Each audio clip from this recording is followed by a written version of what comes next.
All right, Anderson, I'm gonna let you take this one. Oh Okay. man, I oh know. man. I'm telling you, we are Yes, single-handedly doing this. We are single-handedly doing this, Chris. It's me and yes. you. This is good. My gosh. Oh, I this is know.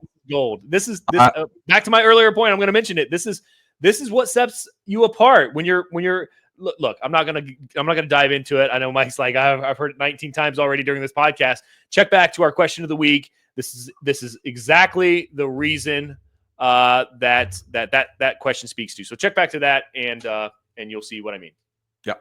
I mean, I can't just not jump right to average rental price being $1,150. I mean, last year, remember we were like, oh, it's $895, it's $895, It wouldn't break the $995. thousand. We're It gonna break wouldn't break the 1,000, and now yes. we're at $1,150. I Yeah. mean, it's definitely this podcast that's doing it. So that is really exciting to see. Average rental price $1,150. That's up 3% month over month. But look at that, 15% year over year. Love that. Love that. And then look at this number of active homes actually down. Everywhere else has been up. Upwards of 30% we've seen in Fishers and Noblesville, up 30%. Now we're down here. So this is, wow, encouraging. But what's strange is this days on the market. That is weird. Gotta be a blip. 63. Gotta be 63. a blip. I mean, it's up 16%. But if I remember last month, it was pretty hefty too. So that's something to keep an eye on. Price per square foot, 93 cents. That's down month over month. And then just mentioned real quick, apartments and townhomes. There's more inventory of that than single family homes. So it's definitely an apartment community. 57 of those. Average rental price $879 on that. Just 2 townhomes, so probably won't even go over that. But boy, look at that graph. And as of May, Anderson has just totally taken off. So we continue to talk about this. We continue to believe that this is, again, this is a little bit more of a speculative market. There's like not a lot going on there, like economically. It's like, doesn't have the greatest reputation yet. It's still up and coming, but there's cash flow to be had here in Anderson. It is super, super affordable, and I'll show you that here in just a second as we get into the sales data. But I'm encouraged by Anderson's stats this month. Yeah, me too. Absolutely. It's exciting. It's one of the exciting points of the podcast that is watching how these markets like this change over time. Yep. So it's really cool to stay in tune with them. Now, every time we do Anderson, it always makes me think of other markets that we're kind of leaving out that I know are good markets that I'd like to be talking about. Some that are close. I would love to talk more about Fortville or Greenfield. My goodness, we're bringing on one in Greenfield that you're probably not aware of yet, but we're bringing on one in Greenfield. Super good market. It's expanding. It's affordable. It's like one of these Greenwoods, and potentially later in life, maybe a Noblesville. It's got a ways to go yet, but it certainly could develop into something like that. So maybe we should talk about doing like a quarterly sub-market report. Like an emerging markets kind of a thing, like Ingalls, Pendleton, like all those kind of markets where if you're looking for, some investors want to kind of push the envelope in terms of and have a little bit of higher risk tolerance. Those would be the markets to talk about for them for sure. Yeah, exactly. I love that. So quarterly emerging markets side podcast. Like anyway, something we can discuss. Okay. All right. Sales data. You ready? Let's do it.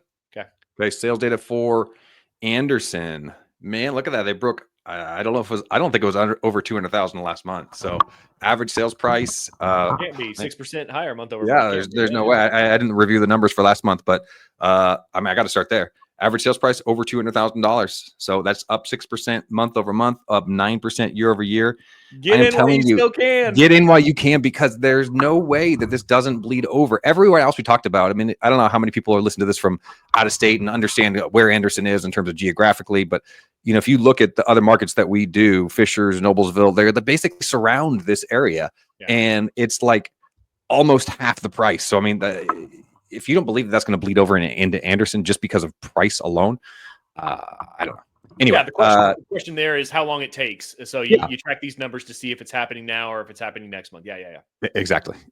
But again, we encourage our owners to have a little bit longer of a time horizon. So, if this is a 1 month or a 1 year deal for you, probably not, but if you have a 5 or 10 year time horizon, you're going to probably see the rewards here. So anyway, average rental price, 200,000, up again, 6% month over month, 9% year over year. Days on the market. Look at that. 23 days on the market, which is down 40% almost month over month, and then down 15% year over year. Price per square foot, 128.